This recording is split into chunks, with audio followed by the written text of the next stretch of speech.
родени са тук, но сърцата им просто са по-кристални от звук. И виж, ето ги литват над балкони с пране, над кълта, над сгорията в двора.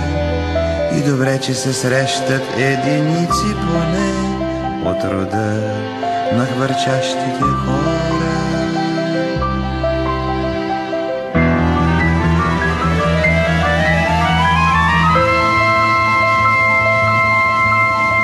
Ние бутаме някак си и жени ни влекат, а ние пием коняка си вбито в някакъв кът и говорим за глупости, важно вирейки нос или с израз на мъдра умора.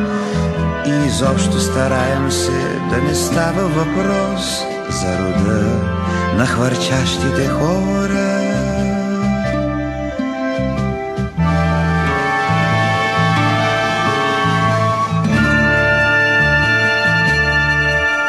И е верно, че те не са от реалния свят, не се срещат на тениса, нямат собствен фиат.